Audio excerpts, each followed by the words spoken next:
Hello student, स्वागत है आप सभी का हमारे YouTube channel Hindi book study में। आज हम देखेंगे इस वीडियो में कक्षा 12वीं की हिंदी पाठ्य पुस्तक में दिए गए पाठ 2 की, जिसका नाम है नमक का दारोगा। ये एक कहानी के प्रकार में दिया हुआ है। दारोगा का मतलब होता है थानेदार, किसी भी चीज़ की निगरानी करने वाला या फिर किसी भी जगह की निगरानी करने वाला। ठीक है, तो हम शुरुआत करते हैं आज की इस वीडियो की। जो नमक का दारोगा कहानी में क्या दिया गया है वो मैं आपको टुक में बताऊंगी। पूरा चैप्टर में जो बुक में दिया वो तो मैं पढ़ूंगी नहीं, लेकिन टुक में बताऊंगी तो आपको उसमें सारे पॉइंट कवर हो जाएंगे। हम इस वीडियो की शुरुआत करें, कहानी की शुरुआत उससे पहले एक देख लेते हैं सुविचार। तो आज का सुविचार है, आत्मविश्वास का अर्थ है कि खुद के काम में पूर्ण विश्वास होना। यह सुविचार महात्मा गांधी जी ने दिया हुआ है। और ये जो आपको दिया है ना, नमक का दारोगा कहानी, ये प्रेमचंद जी ने लिखी है। तो इसके लेखक है प्रेमचंद जी। और अब देख ले, थोड़ा दो तीन लाइन देख लेते हैं इनके बारे में, लेखक के बारे में। प्रेमचंद जी का जन्म सन 1880 में हुआ था। उनका जन्म स्थल है वाराणसी लम्ही। उनकी मृत्यु साल है सन 1936। अब देखते हैं नमक का दारोगा कहानी।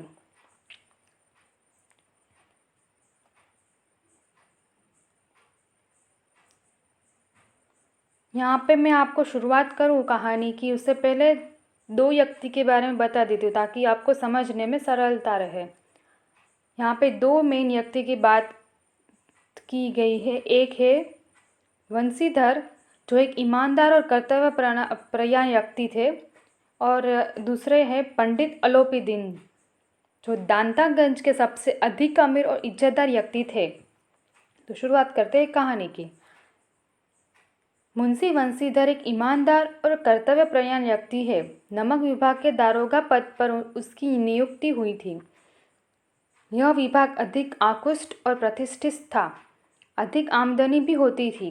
वंशीधर के लिए धैर्य अपना मित्र, बुद्धि अपनी पथदर्शक और आत्मावलंबना ही अपना सहायक था। यह सुखद समाचार सुनकर वृद्ध मुंशी जी तो फूले न समाये। वृद्ध मुंशी जी बोला, यहाँ पे वंशी जी नहीं, ये वंशी जी के पिताजी का नाम है मुंशी जी। तो यहाँ पे इनकी बात कर रहे हैं कि वृद्ध मुंशी जी फूले न समाये, मतलब खुश हो गए। वो बहुत खुश हुए ये सुनकर कि वंशीधर की नियुक्ति हुई थी दारोगा के विभाग के निगरानी करने में, नमक के विभाग की निगरानी करने के लिए। आगे यहाँ पे आपको इस कहानी में दिया गया है कि बोला है कि उन्होंने वंशीधर से कहा कि मासिक वेतन तो पूर्णमासिक का चांद है, ओहदा पीर का माजारा है। ऊपरी आमदनी ईश्वर देता है, इससे उसमें बरकत होती है। अक्सर लोग वंशीधर पर अधिक विश्वास करते थे। पंडित अलोपीदीन दांतागंज के सबसे अधिक अमीर और इज्जतदार व्यक्ति थे। उन्होंने धन के बल पर सबको गुलाम बना रखा था। वह पैसे कमाने के लिए नियम विरुद्ध कार्य करते हैं। इस इलाके का प्रतिष्ठित जमींदार थे। बारह मास सदाव्रत चलता था। लाखों रुपए का लेन देन करते थे। यहाँ पे पंडित अलोपीदीन की ही बात चल रही है। सभी उनके ऋणी थे। वह कहते थे कि स्वर्ग में भी लक्ष्मी जी का राज है। न्याय और नीति सब लक्ष्मी के ही खिलौने हैं। अधिकारी वर्ग उनके भक्त थे। अमले उनके सेवक, वकील मुख्तार उनके आज्ञापालक और अर्दली चपरासी तथा चौकीदार उनके बिना मोल के गुलाम थे। नमक के दफ्तर से 1 मील पूर्व की ओर जमुना बहती थी। जमुना नदी की बात कर रहे हैं। उस पर नाव का एक पुल बना हुआ था। नावों का एक पुल बना हुआ था। दारोगा जी मीठी नींद सो रहे थे। मतलब जो दारोगा है उनके बारे में बात कर रहे हो। वो आराम से सो रहे थे, गहरी नींद में सो रहे थे। अचानक आंख खुली तो नदी के प्रवाह की जगह गाड़ियों के गड़गड़ाहट तथा मलहौल का कोलाहल सुनाई दिया। ऐसा लगा कि कुछ गोलमाल है। वर्दी पहनी, जेब में तमचा रखा और पुल पर पहुंचे। गाड़ियों की एक लंबी कतार पुल के पास जाती देखी। पूछने पर मालूम हुआ कि दांतागंज के प्रतिनिधि जमींदार अलोपीदीन की गाड़ियां चोरी से नमक भरकर कानपुर भेजते थे। दारोगा जी ने गाड़ियां रोक दी। पंडित अलोपीदीन ने निश्चिंता से दारोगा जी के पास आकर गाड़ियां रोकने का कारण पूछा। उत्तर मिला, सरकारी हुक्म। दोनों के बीच रिश्वत के बारे में बातचीत होती है, लेकिन वंशीधर पर ऐश्वर्य की मोहिनी का कुछ प्रभाव न पड़ा। वे ईमानदार थे, नमक हराम नहीं थे। उन्होंने पंडित अलोपीदीन को हिरासत में ले जाने का हुक्म दिया। यहाँ पे वंशीधर की बात करिए, वंशीधर ने हुक्म दिया अलोपीदीन को हिरासत में लेने के लिए। आगे बोला है, अलोपीदीन ने अधिक रिश्वत देना चाहा, लेकिन वंशीधर 40,000 तो क्या 40 लाख भी लेना नहीं चाहते थे। धर्म ने धन को पैरों तले कुचल डाला। पंडित अलोपीदीन को हिरासत भेजा गया। मुकदमा चला, मतलब केस हुआ। दारोगा के पास सत्य के सिवा कोई बल नहीं था, न स्पष्ट भाषण के सिवा कोई शस्त्र। गवाह थे, किंतु लोभ से डावाडोले, प्रमाण निम्न और भ्रमणात्मक थे। इसलिए वंशीधर की अदालत में हार हुई। वंशीधर ने धन से बेर मोल लिया। उसको अपनी कर्तव्य परायणता का दंड मिला। पिता ने क्रोधित होकर कटु वचन सुनाए। वृद्ध माता जी की जगन्नाथ और रामेश्वर की यात्रा की कामनाएं मिट्टी में मिल गई। एक सप्ताह के बाद अलोपीदीन ने वंशीधर के घर जाकर कहा कि आपने तो मुझे परास्त कर दिया। पंडित जी की बातें सुनकर वंशीधर ने लज्जा से सिर झुकाकर कहा कि यह आपकी उदारता है। मैं धर्म की बेड़ी में बंधा हुआ था, आज्ञा कीजिए। अलोपीदीन ने एक पत्र दिया और पद स्वीकारकृत करने के लिए प्रार्थना की। पंडित अलोपीदीन ने धर्म पर सब कुछ अर्पण करने वाला वंशीधर को अपनी सारी जायदाद का स्थायी मैनेजर के पद पर नियुक्त किया और कहा कि मैंने हजारों रईस और अमीर देखे, हजारों उच्च पदाधिकारियों देखे से काम पड़ा, किंतु मुझे परास्त किया आपने। मुंशी वंशीधर की नमक के दारोगा के पद पर नियुक्ति हुई। नमक चोरी या भ्रष्टाचार करके कोई ले न जाए, उसका ध्यान रखना उसका फर्ज होता था। यह कहानी भ्रष्टाचार पर आधारित है। इसके ओवरऑल क्या है इस कहानी में वो बता रहे हैं। राज्य में दारूबंदी होने से लोग अधिक दारू पीते हैं, उसका भ्रष्टाचार करते हैं और भ्रष्टाचार होता है। भ्रष्ट अमलदारों की आमदनी बढ़ जाती है, लेकिन मुंशी वंशीधर जैसे प्रामाणिक व्यक्ति आज भी समाज में है, जो भ्रष्टाचारी पंडित अलोपीदीन जैसे भ्रष्टाचारी व्यक्तियों के प्रलोभन में नहीं आते।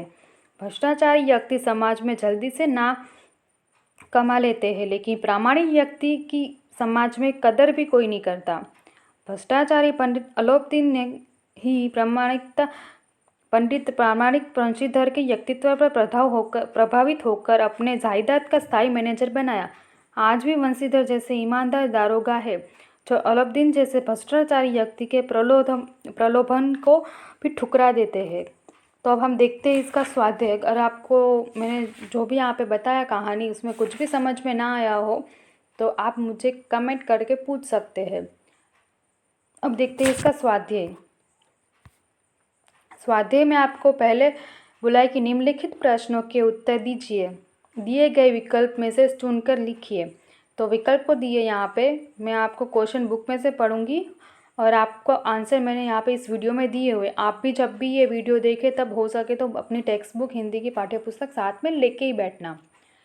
तो पहला बोला यहाँ पे पूछा है आपको, नमक विभाग के दारोगा पद पर किसकी नियुक्ति हुई थी? तो इसके उत्तर में आएगा वंशीधर।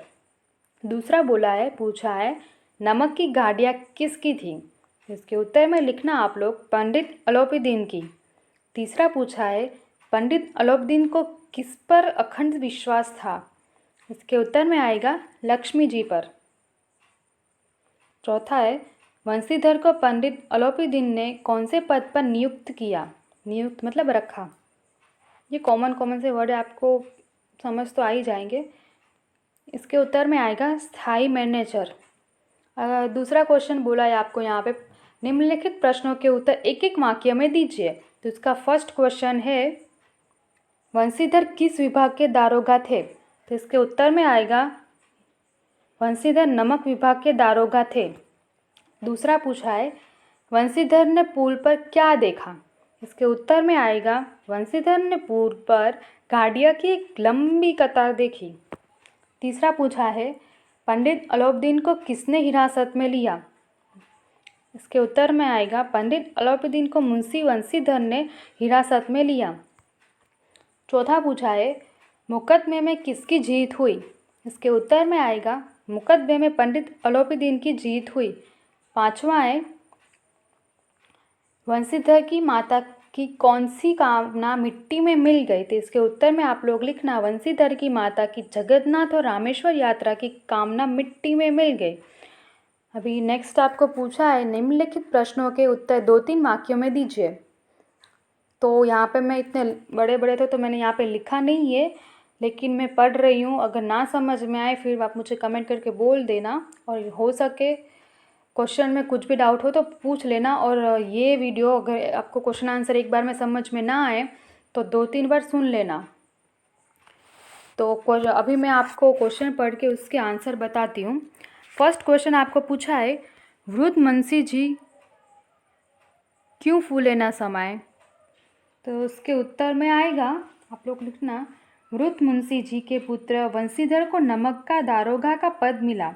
यह पद प्रतिष्ठा और अधिक आमदनी वाला था। यह जानकर वृद्ध मुंशी जी फूले ना समाये, उनको बहुत खुशी हुई। फूले ना समाये का मतलब होता है बहुत ज़्यादा खुशी हुई। दूसरा क्वेश्चन यहाँ पे पूछा है आपको, वंशीधर रात को जमुना नदी पर क्यों गए? इसके उत्तर में आएगा, रात को वंशीधर की अचानक आंख खुली तो नदी के प्रवाह की जगह गाड़ियों की गड़गड़ाहट और मलाहल का कोलाहल सुनाई दिया। कुछ गड़बड़ का भ्रम होने से दारोगा व वंशीधर जमुना नदी पर गए। तीसरा क्वेश्चन है, पंडित अलाउद्दीन को क्यों हिरासत में लिया गया? इसके उत्तर में आएगा, पंडित अलाउद्दीन रात को नमक के बोरे गाड़ियों में भरकर नदी पार करके कानपुर ले जाते थे। वंशीधर ने गाड़ियों की एक लंबी कतार पुल के पार जाते देखी। दारोगा ने गाड़ियां रोक दी और पंडित अलाउद्दीन को हिरासत में भेज दिया। चौथा पूछा है, वंशीधर की अदालत में क्यों हार हुई? इसके उत्तर में आएगा, वंशीधर के पास सत्य के सिवा न कोई बल था, स्पष्ट भाषण के सिवा न कोई शस्त्र था, डावाडोल गवाह थे, प्रमाण निम्नूत और भावनात्मक थे, इसलिए वंशीधर की अदालत में हार हुई। अब आपको नेक्स्ट क्वेश्चन में पूछा है कि निम्नलिखित प्रश्नों के उत्तर 5-6 वाक्य में दीजिए।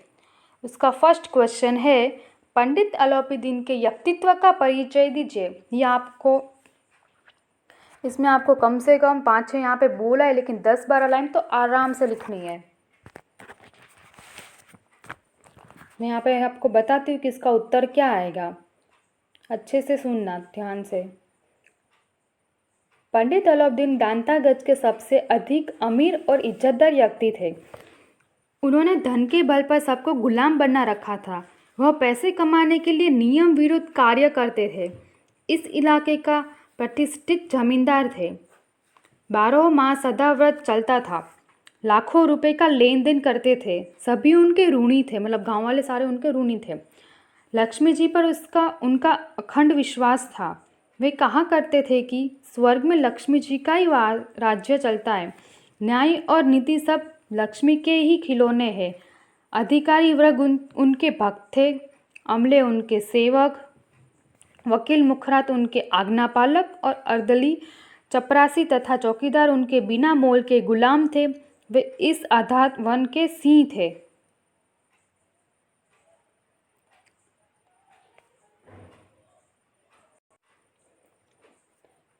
दूसरा क्वेश्चन यहाँ पे पूछा है आपको, पंडित अलाउद्दीन ने वंशीधर को जायदाद का स्थायी मैनेजर क्यों नियुक्त किया? उसके उत्तर में आएगा, एक सप्ताह के बाद में अलाउद्दीन ने वंशीधर के घर जाकर कहा कि आपने तो मुझे परास्त कर दिया। पंडित जी की बातें सुनकर वंशीधर ने लज्जा से सिर झुकाकर कहा कि यह आपकी उदारता है। मुझसे जो कुछ अविनय हुए हैं उसे क्षमा कीजिए। मैं धर्म की बेड़ी में जकड़ा हुआ था, नहीं तो मैं आपका दास हूँ, आज्ञा कीजिए। अलाउद्दीन ने एक पत्र दिया और पद स्वीकार करने के लिए कहा, प्रार्थना की। पंडित अलाउद्दीन ने धर्म पर सब कुछ अर्पण करने वाले वंशीधर को अपनी सारी जायदाद का स्थायी मैनेजर के पद पर नियुक्त किया और कहा कि मैंने हजारों रईस और अमीर देखे, हजारों उच्च पदाधिकारियों से काम पड़ा, किंतु मुझे परास्त किसी ने ना किया। आगे आपको बोला है कि आश्चर्य स्पष्ट कीजिए। यहाँ पे आपको 2 लाइन सेंटेंस दिए हुए हैं, उसका आपको मतलब बताना है कि क्या होता है। तो पहला है, आपको यहाँ पे पूछा है, न्याय और नीति शब्द लक्ष्मी के ही खिलौने हैं। तो इसका आश्चर्य मतलब इसका मतलब अर्थ ये होता है कि उपरोक्त विधान प्रेमचंद का कहानी नमक का दारोगा से उद्भक्त किया है, मतलब लिया गया है। पंडित अलाउद्दीन दांतागंज के सबसे अधिक अमीर और इज्जतदार व्यक्ति थे। उन्होंने धन के बल पर सबको गुलाम बना रखा था। वह पैसे कमाने के लिए नियम विरुद्ध कार्य करते हैं। इसलिए इस इलाके के प्रतिष्ठित जमींदार थे। व्यापार भी लंबा चौड़ा था। 12 मास सदा व्रत चलता था। लाखों रुपए का लेन देन करते थे। सभी उनके ऋणी थे। लक्ष्मी जी पर इसका अखंड विश्वास था। वे कहा करते थे कि स्वर्ग में भी लक्ष्मी जी का ही राज्य है। न्याय और नीति सब लक्ष्मी के खिलौने हैं। यहाँ पे ये एक लाइन का ये मतलब होता है, इसलिए ये लाइन बोली गई। दूसरा पूछा है आपको, धर्म ने धन को पैरों तले कुचल डाला। तो इसका अर्थ ये होता है कि मुंशी वंशीधर एक ईमानदार और कर्तव्य प्रयाण व्यक्ति थे।